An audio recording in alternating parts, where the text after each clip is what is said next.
প্রধান উপদেষ্টার নির্দেশনা অনুযায়ী সংসদ নির্বাচনের প্রস্তুতি নিচ্ছে নির্বাচন কমিশন। সিলেটে নির্বাচনী কর্মকর্তাদের সাথে মতবিনিময় সভায় এ কথা জানান প্রধান নির্বাচন কমিশনার এএমএম নাসির উদ্দিন। এ সময় তিনি জানান, সংস্কার কমিশনের রিপোর্টের পর নতুন করে রাজনৈতিক দলের নিবন্ধন কার্যক্রম শুরু করবে ইসি, আর তার উপরেই নির্ভর করছে নির্বাচনে কারা অংশগ্রহণ করতে পারবে। সিলেট প্রতিনিধি শাহ মুজিবুর রহমান জকনের পাঠানো তথ্য ছবিতে বিস্তারিত জানাচ্ছেন ইকরামুল হক সায়েম। সঠিক প্যাড আর সঠিক তথ্য দিয়ে এসব সামলে নিব এক হয়ে। Mona Lisa sanitary napkin.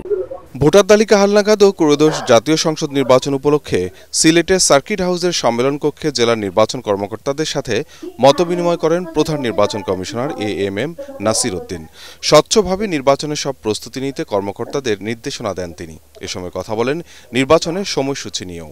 16 ডিসেম্বরের ভাষণে মাননীয় প্রধান উপদেষ্টা যে বক্তব্য দিয়েছেন, জাতীয় নির্বাচনের টাইম ফ্রেম নিয়ে যে বক্তব্য দিয়েছেন, সেটা মাথায় রেখে ইসি কাজ করছে। আমরা আমাদের সেই কাজ চালিয়ে যাচ্ছি এবং ওনার বক্তব্য অনুযায়ী যাতে আমরা নির্বাচন করতে পারি সে লক্ষ্যে আমরা কাজ করে যাচ্ছি। এ সময় সংসদের আগে স্থানীয় নির্বাচনের আয়োজন হবে কিনা তা নিয়ে সরাসরি মন্তব্য করেননি সিইসি। তবে একদিনে সব স্থানীয় নির্বাচন সম্পন্ন করা সম্ভব নয় বলে মনে করেন তিনি। সবগুলো নির্বাচন একদিনে করার এটা একটা আমাদের জন্য আদৌ গ্রহণযোগ্য একটা সুপারিশ নয়, এটা বাস্তবায়নযোগ্য নয়। ইসি এটাকে কোন বাস্তবায়নযোগ্য পরামর্শ বলে মনে করে না। এটি এক নম্বর কারণ।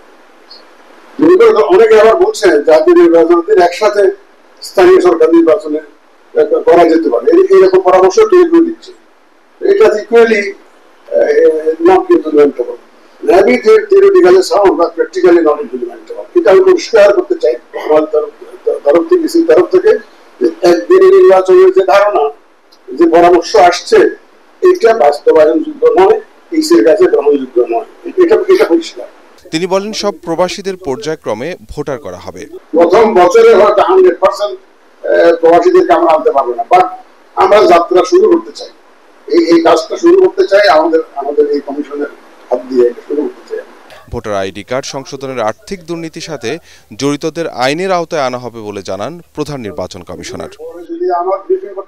ইকরামুল হক সায়েম, এটিএন বাংলা, ঢাকা।